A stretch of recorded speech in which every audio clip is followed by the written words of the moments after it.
I've started making the retainer wall, and this is indication of what it's gonna look like.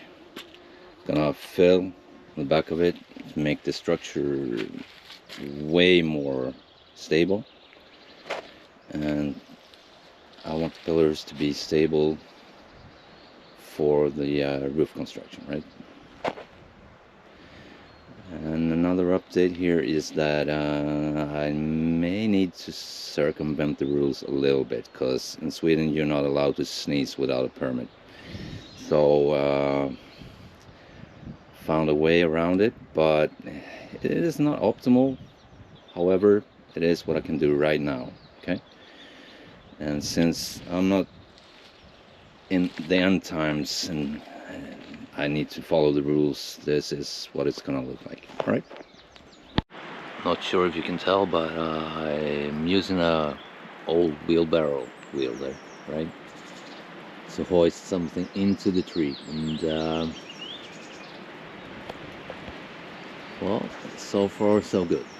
What I did was create an anchor, this one, right, towards a break, which is the old bush here, right? And I looped the line back upwards towards my bat cave.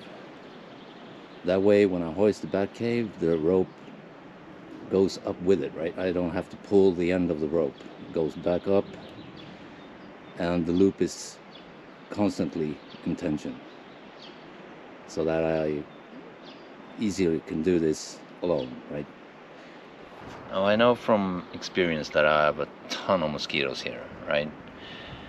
So from the leftover bits and pieces of planks I cut with a motor saw, or chainsaw that you call it, I built a bat cave. So the general idea is that the bat's gonna land on this board here, and they're gonna climb up the wall in the back there.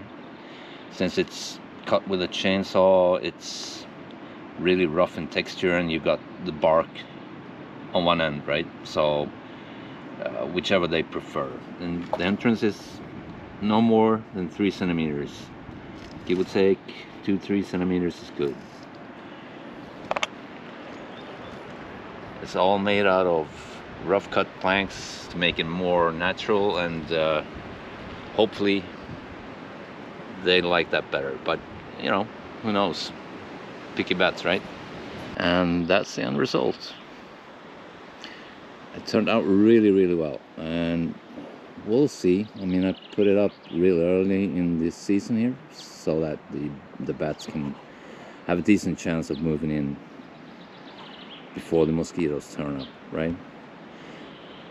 The reason why I chose to make a bat cave or dwelling, whatever you would like to call it, is that bats are known for their ferocious appetite for mosquitoes.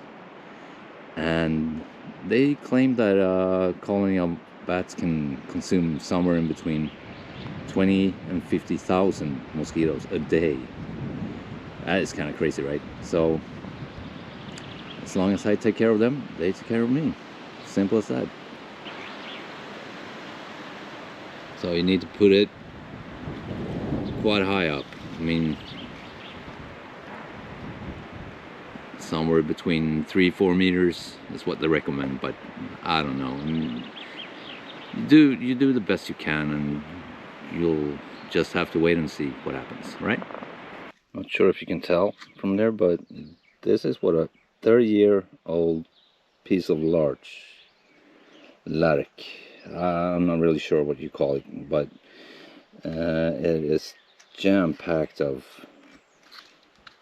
tar and preserving materials. It's insane how long this one has stood the test of time, right? It's just the surface. It's a little bit gnarly, but the inside of it, extremely flammable. Super nice. So it's highly recommended.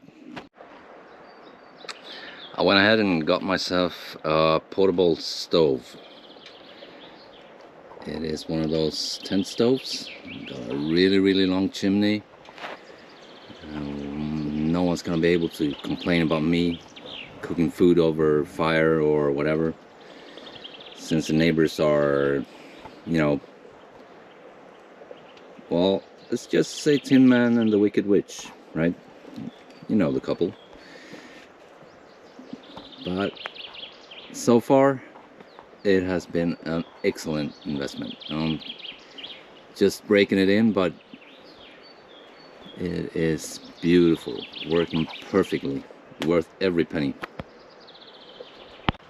I've started chainsaw polishing some of the logs here because I want to use them in some upcoming projects, but the reason I wanted to bring you over here is to show you the inside of the tree, right? See how it twists around its own axle like that? And the way science explains it is that it helps the tree not only lift water but distribute it all over the tree, right? So let's say one root dies and one canal runs dry, basically, right? The tree still distributes enough water around the tree so that it doesn't end up with a dead side. And that's pretty cool if you ask me. I mean, imagine how long it took to develop characteristics like this just to survive, right?